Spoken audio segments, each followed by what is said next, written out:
প্রত্যেককে স্বাগত practical wisdom ফিলসফিতে। আজ আমাদের আলোচনার বিষয় অদ্বৈতবাদ ও বিশিষ্টাদ্বৈতবাদ, এদের মধ্যে কি পার্থক্য রয়েছে। বেদান্ত সূত্রকার মহর্ষি বাদরায়ণের ব্রহ্মসূত্র গ্রন্থের ভাষ্য রচনা করলেও দৃষ্টিভঙ্গিগত এবং কিছু মৌলিক পার্থক্যের কারণে বা ব্যাখ্যার ভিন্নতায় শঙ্করের যে শারীরক ভাষ্যকে কেন্দ্র করে রয়েছে কি অদ্বৈত বেদান্ত, আর আচার্য রামানুজের শ্রীভাষ্যকে কেন্দ্র করে বিশিষ্টাদ্বৈতবাদ বা বিশিষ্টাদ্বৈত বেদান্ত সম্প্রদায়ের কিন্তু উদ্ভব হয়েছে। উভয় সম্প্রদায় কিন্তু দাবি করেছেন যে মহর্ষি বাদরায়ণের যেই ব্রহ্মসূত্র রয়েছে তাদেরই নিজস্ব মতবাদ তথা দৃষ্টিভঙ্গির একটা প্রতিফলিত রূপই কিন্তু প্রকাশিত হয়েছে, এবং এই দাবিকে বহাল রেখেও কিন্তু এক্ষেত্রে শঙ্করাচার্যের যে অদ্বৈতবাদের সঙ্গে রামানুজের বিশিষ্টাদ্বৈতবাদের কিছু মৌলিক পার্থক্য কিন্তু লক্ষ্য করা যায়। প্রথম পার্থক্যটা কি, যে অদ্বৈত মতে ব্রহ্ম হচ্ছে নিষ্ক্রিয়, কিন্তু বিশিষ্টাদ্বৈত মতে ব্রহ্ম হলো সক্রিয়, তিনি কি জগৎ স্রষ্টা। দু নম্বর পার্থক্য কি, অদ্বৈত মতে ব্রহ্ম নির্গুণ ও নির্বিশেষ, অন্যদিকে বিশিষ্টাদ্বৈত মতে ব্রহ্ম সগুণ ও সবিশেষ। তিন নম্বর পার্থক্য কি, অদ্বৈত মতে ব্রহ্মই একমাত্র সত্য এবং সত্যের কোনো পরিমাণগত ও প্রকারগত ভেদ নেই।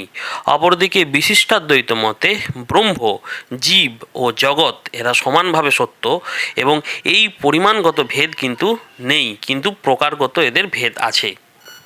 চার নম্বর পার্থক্যটা কি, অদ্বৈত মতে ব্রহ্ম সকল প্রকার ভেদ রহিত, আর বিশিষ্টাদ্বৈত মতে ব্রহ্ম স্বগত ভেদযুক্ত, স্বজাতীয় ও বিজাতীয় ভেদ রহিত। পঞ্চম পয়েন্টটা কি, অদ্বৈত মতে ব্রহ্ম সৎ, চিৎ ও আনন্দস্বরূপ, আর বিশিষ্টাদ্বৈত মতে ব্রহ্ম সৎ ও সত্তাবান, চিৎ ও চৈতন্যময়, আনন্দ ও আনন্দময়। ছ নম্বর পার্থক্য কি, অদ্বৈত মতে ব্রহ্মের মায়া শক্তি মিথ্যা বা অবিদ্যা প্রসূত, কিন্তু বিশিষ্টাদ্বৈত মতে ব্রহ্মের যে মায়া শক্তি সেটা কিন্তু যথার্থই ব্রহ্মেরই শক্তি। সাত নম্বর পয়েন্টে কি, অদ্বৈত মতে মুক্ত জীব অভোক্তা এবং অকর্তা, অন্যদিকে বিশিষ্টাদ্বৈত মতে মুক্ত জীব এরা হবে কি ভোক্তা এবং কর্তা। অদ্বৈত মতে ব্রহ্ম ও জীব এরা অভিন্ন, কিন্তু বিশিষ্টাদ্বৈত মতে ব্রহ্ম ও জীব ভিন্ন বটেও কিন্তু অভিন্নও বটে। ন নম্বর পার্থক্য কি, অদ্বৈত মতে জীবিত অবস্থায় মুক্তি বা জীবন মুক্তি সম্ভব, কিন্তু বিশিষ্টাদ্বৈত মতে জীবন মুক্তি কিন্তু অসম্ভব।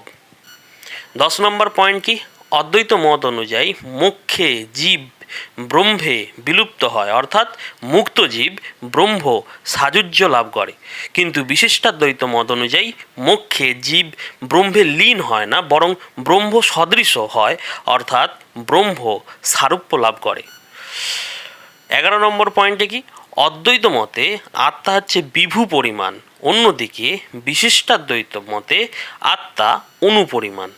অদ্বৈত মতে শুদ্ধ জ্ঞানী মুক্তির উপায়, আর অন্যদিকে বিশিষ্টাদ্বৈত মতে জ্ঞান, ভক্তি এবং ঈশ্বর করুণার সমন্বয় এবং প্রপত্তি ও শরণাগতি মুক্তির উপায়। পরের পয়েন্ট কি, অদ্বৈত মতে জগৎ হলো মিথ্যা, অথচ কি বিশিষ্টাদ্বৈত মতে জগৎ হচ্ছে সত্য। অদ্বৈত মতে জহৎ এবং অজহৎ লক্ষণার সাহায্যে তত্ত্বমসি মহাবাক্যের তাৎপর্য নির্ধারণ করা হয়, কিন্তু বিশিষ্টাদ্বৈত মতে বিশেষ্য বিশেষণ ভাবজনিত সমানাধিকরণের দ্বারা তত্ত্বমসি মহাবাক্যের তাৎপর্য প্রতিপাদিত হয়।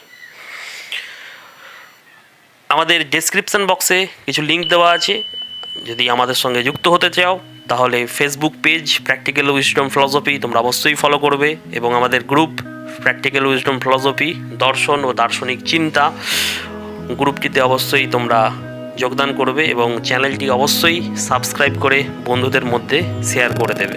ধন্যবাদ।